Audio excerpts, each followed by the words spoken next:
Hi అండి. ఈరోజు కొబ్బరి పాలు వేసుకొని చికెన్ ఎగ్ కర్రీ చేసుకుందామండి. చాలా యమ్మీగా ఉంటది. కమ్మగా ఉంటుంది. పిల్లలు, పెద్దలు చాలా ఇష్టంగా తింటారండి. గ్రేవీ కర్రీ అండి ఇది.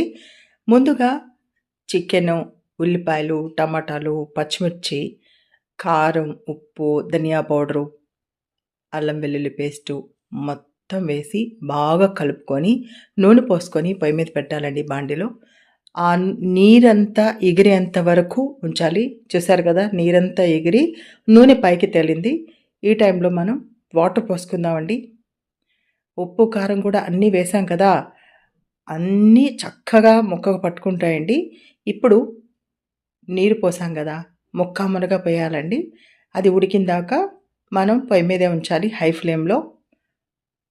చూడండి దగ్గర పడింది కదా!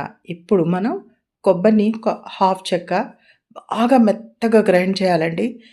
పాలలాగా చేసేయాలి. అప్పుడు ఆ హాఫ్ చెప్ప పాలు, కొబ్బరి కలిపి వేసేయాలండి. అప్పుడే టేస్టు గుజ్జు కూడా వస్తది. చూసారు కదా! ఇప్పుడు బాగా కలుపుకొని సిమ్‌లో ఉడికించుకోండి. ఉడికించుకున్న గుడ్లు కూడా వేసేయండి. మొత్తం బాగా కలుపుకొని సిమ్‌లో పెట్టండి. బాగా ఉడకాలండి. కొంచెం దగ్గర పడేంత వరకు ఉంచేసి కొత్తిమీర వేసి దించేయడమేనండి. చూసారు కదా! ఇప్పుడు దగ్గర పడతా ఉంది. ఈ కన్సిస్టెన్సీ సరిపోతుందండి. అంతేనండి. ఎంతో రుచిగా ఉండే కొబ్బరి పాలతో ఎగ్ చికెన్ కర్రీ రెడీ అండి. అద్భుతంగా ఉంటుందండి. ఒకసారి చేసి చూడండి. మీరే అంటారన్నమాట.